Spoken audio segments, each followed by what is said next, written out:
سورۃ البقرہ آیت نمبر 168 ہے، یا ایہا الناس، اے لوگو، کلو تم کھاؤ، مما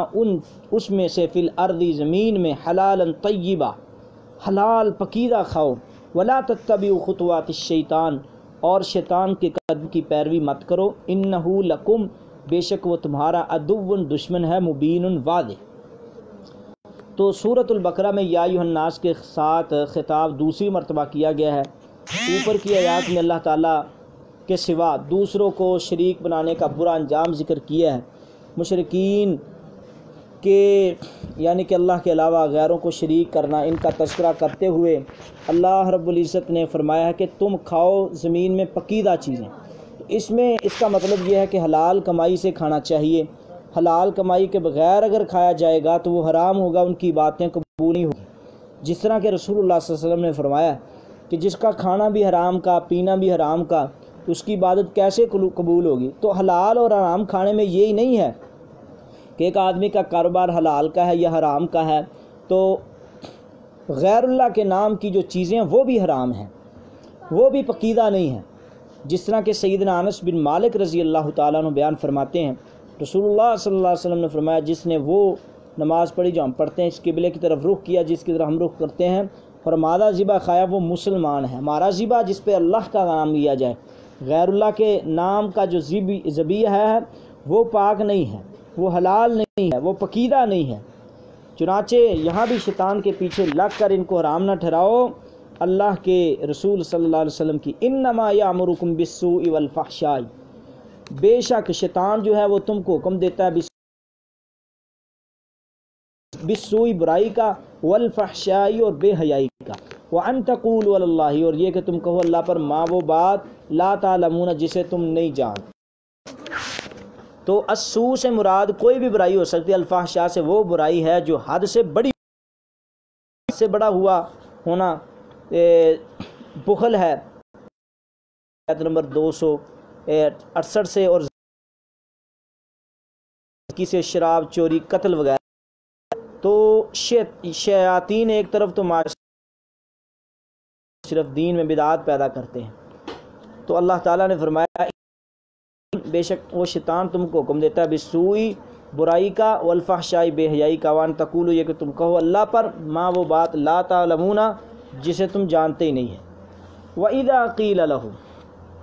اور جب انہیں کہا جائے اتبعوا تم پیروی کرو، ما اس چیز کی، انزل اللہ جو نازل کیا اللہ تعالیٰ نے، قالوا کہتے ہیں بل نتبعوا ہم تو اس کی پیروی کریں گے، ما الفینا علیہ آبانا جس پر ہم نے اپنے آباء و اجداد کو پایا، اولو کان آباؤہم کیا اگرچہ ان کے باپ دادا، لا یاکلون شیئا نہیں ہوا کر رکھتے تھے کچھ بھی، ولا یہتدون نہ وہ ہدایت۔ تو آج بھی کہتے ہیں کہ ہم یہ ساتیں چال، یہ کل برسیاں نہیں چھوڑ سکتے، ہم شروع سے یہ تمام چیزیں آ رہی ہیں، ہم جناب آستانوں پہ جانا نہیں چھوڑ سکتے، یہ شروع سے چیزیں آ رہی ہیں، اور ہمارے باپ دادا جو وہ سب بیوقوف تھے، بالکل جس طرح ابراہیم علیہ السلام نے کہا تھا، بالکل وہ بیوقوف ہی تھے۔ وَمَثَلُ الَّذِينَ، اور مثال ان لوگوں کی، کفروا جنہوں نے کفر کیا، کَمَثَلِ الَّذِي اس آدمی کی طرح ہے، يَنْعِقُ ان لوگوں کی مثال جنہوں نے کفر کیا اس شخص جیسی ہے جو ان جانوروں کو آواز دیتا ہے، کَمَثَلِ الَّذِي اس آدمی کی طرح ہے، يَنْعِقُ جو ان جانوروں کا آواز دیتا ہے، کہ لا يسمعوا نہیں وہ سنتے، الا دعان جو پکار، و ندان اور آواز، سمن وہ بہرے ہیں، بکمن گونگے ہیں، امیون اندھے ہیں، لا یاکلون وہ عقل نہیں رکھتے۔ اس کا کیا مطلب ہے؟ یعنی ان لوگوں کی مثال جنہوں نے کفر کیا اس شخص کی مثال کی طرح ہے جو ان جانوروں کو آواز دیتا ہے، جو پکار اور آواز کے سوا کچھ نہیں سنتے، بہرے گونگے اندھے۔ اس کا مطلب یہ ہے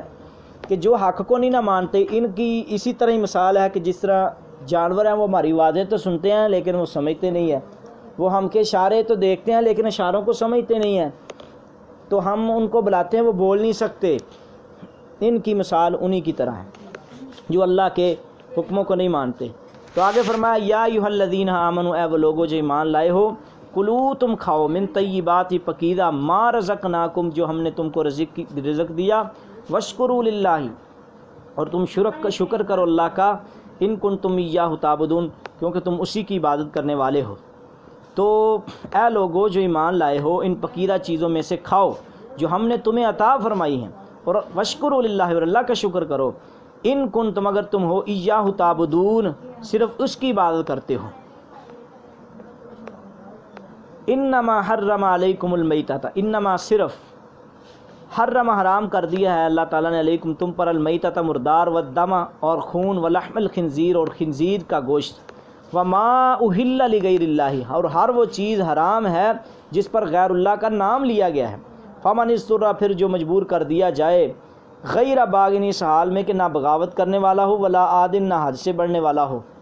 حد سے گزرنے والا ہو، فلا اسم علیہ، تو اس پر کوئی گناہ نہیں ہے۔ ان اللہ غفور الرحیم، بے شک اللہ تعالیٰ بخشنے والا ہے اور رحیم اور نہایت رحم والا ہے۔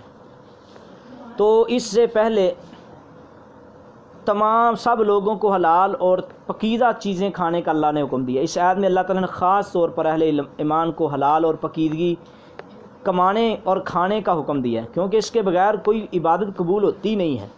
جس طرح کہ اللہ تعالیٰ نے فرمایا یا ایھا الرسل، اے رسولو، کلوا من طیبات واعملوا، کھاؤ کرو نیک، انی، بے شک میں، بما تعملون علیم، جو تم عمل کرتے ہو جانتا ہوں۔ سورۃ المومنون کی آیت نمبر 51۔ پھر آگے فرمایا یا ایھا الذین آمنوا کلوا من طیبات ما رزقناکم، بار بار اللہ تعالیٰ فرماتے ہیں۔ اور رسول اللہ صلی اللہ علیہ وسلم نے بھی فرمایا ہے، آقا علیہ الصلوۃ والسلام نے فرمایا، ایسے شخص کا ذکر کیا ہے جو لمبا سفر کرتا ہے، بکھرے بال ہے اور گرد و غبار سے بھرا ہوا ہے، آسمان کی طرف ہاتھ پھیلاتا ہے اور کہتا ہے میرے رب، ہائے اس کا حالانکہ میری یہ دعا قبول کر، اس کا کھانا حرام کا، پینا حرام کا، لباس حرام کا، جو غذا دی گئی وہ بھی حرام کی، تو اس کی دعا کیسے قبول ہو؟ تو ایسے آدمی کی دعا قبول نہیں ہوتی۔ تو یہ مسلم کی روایت ہے اور مسلم کی حدیث نمبر 1015 ہے۔ تو انما حرم میں انما کلمہ حصر ہے، اس لیے آیت سے یہ بات سمجھ میں آتی کہ اللہ نے صرف یہ 4 چیزیں حرام کی، ان کے علاوہ حرام نہیں۔ تو دوسری آیت میں اس سے بھی صریح الفاظ میں یہ بات ظاہر ہوئی اور فرمایا قل لا اجد فیما اوحی الی محرما علی طاعم یطعمہ الا ان یکون میتۃ او دما مسفوحا او لحم خنزیر فانہ رجس او فسق، کہ میں اس وحی میں جو میری طرف کی گئی ہے کسی کھانے والے پر کوئی چیز حرام نہیں پاتا جسے وہ کھائے، سوائے اس کے کہ وہ مردار ہو یا بہا ہوا خون ہو یا خنزیر کا گوشت ہو، بے شک وہ گندگی اور نافرمانی ہے جس پر غیر اللہ کا نام لیا جائے۔ تو اب اللہ تعالیٰ نے کچھ چیزیں قرآن میں بیان کی اور ان کے علاوہ بھی احادیث میں بھی بعض احکام ہے کہ سمندر کا ہر وہ جانور خواہ زندہ پکڑا جائے یا مردہ، نام اس کا کچھ بھی ہو حلال ہے۔ دیکھیں سورۃ المائدہ کی آیت نمبر 96۔ اور اسی طرح خشکی کے جانوروں میں سے ہر کچلی والا اور پنجے سے شکار کرنے والا پرندہ حرام ہے، جیسے کہ ابن عباس رضی اللہ تعالیٰ نے فرمایا، رسول اللہ صلی اللہ علیہ وسلم فرماتے ہیں صحیح مسلم میں 1934 میں کہ ان رسول اللہ صلی اللہ علیہ وسلم نہا عن کل ذی ناب من وعن کل ذی مخلب من الطیر، رسول اللہ نے ہر کچلی والے جانور، پنجوں سے شکار کرنے والے پرندے کے گوشت کو حرام کیا ہے۔ اس کے علاوہ حدیث میں جن جانوروں کو نام لے کر حرام کیا گیا، مثلا گھریلو گدھا ہے یا وہ جانور جنہیں جہاں مار دینے کا حکم ہے، سانپ، بچھو، چھپکلی، کوا، چیل وغیرہ، یہ سب حرام ہیں۔ اس کی مزید تفصیل سورۃ المائدہ کی آیت نمبر 3 میں انشاءاللہ ہم بیان کریں گے۔ تو آگے فرمایا ان الذین، بے شک وہ لوگ، یکتمون، جو چھپاتے ہیں، ما، اس چیز کو، انزل اللہ، یعنی کہ غیر اللہ کا حرام ہے کھانا۔ اور بعض لوگ یہاں سوال کرتے ہیں کہ ٹھیک ہے جی غیر اللہ کا نام نہ لیا جائے، اگر ویسے بابا جی کی قبر پہ لے کر جایا جائے، تو اللہ نے دوسری جگہ پہ فرمایا وما ذبح علی النصب، جو آستانوں پر ذبح کیا جائے۔ اس کا مطلب یہ ہے نام اگر رب کا بھی لیا جائے لیکن اس کی نسبت آستانوں کی طرف ہو جائے وہ بھی منع ہے۔ جس طرح کہ ابو داود کی روایت میں بھی آتا ہے کہ نبی صلی اللہ علیہ وسلم فرمایا تھا، ایک آدمی نے کہا میں نظر پوری کرنا چاہتا ہوں، آقا نے فرمایا وہاں کوئی قبر تو نہیں ہے، وہاں کوئی میلہ تو نہیں لگتا؟ اس نے کہا نہیں۔ تو پھر نبی علیہ السلام نے فرمایا اب تو نظر کو پورا کر سکتا ہے۔ تو آگے اللہ تعالیٰ فرماتے ہیں ان الذین، بے شک وہ لوگ، یکتمون، جو چھپاتے ہیں، ما، اس چیز کو، انزل اللہ من الکتاب، جو اللہ نے نازل کیا کتاب سے، ویشترون بہ، اور وہ خریدتے ہیں اس کے ساتھ، ثمنا قلیلا، تھوڑی قیمت کے بدلے میں وہ بیچ دیتے ہیں، اولئک، یہ وہ لوگ ہیں، ما یاکلون فی بطونہم، نہیں وہ بھرتے اپنے پیٹوں میں، صرف آگ ہی بھرتے ہیں، ولا یکلمہم اللہ یوم القیامۃ، اللہ تعالیٰ ان کے ساتھ کلام نہیں کرے گا، ولا یزکیہم، نہ ان کو پاک کر کے جنت بھیجے گا، ولہم عذاب علیم، ان کے لیے دردناک عذاب ہے۔ تو اس آیت میں جو حق کو چھپاتے ہیں تھوڑے پیسوں کے بدلے میں، چند ٹکوں کی خدمت کے بدلے میں وہ قرآن بیان کرتے ہیں، یہی وہ لوگ ہیں جنہوں نے خریدا گمراہی کو ہدایت کے بدلے میں، اور عذاب کو مغفرت کے بدلے میں۔ فما اصبرہم علی النار، تو وہ آگ پر کس قدر صبر کرنے والے ہیں، انہوں نے آگ پر ٹھہرنا ہے۔ ذالک، یہ بان اللہ، بے شک اللہ تعالیٰ نے نزل الکتاب بالحق، نازل کیا کتاب کو حق کے ساتھ، وان الذین اختلفوا، بے شک انہوں نے اختلاف کیا، فی الکتاب، کتاب میں، لفی شقاق بعید، البتہ وہ بہت دور کی مخالفت میں پڑے ہوئے ہیں۔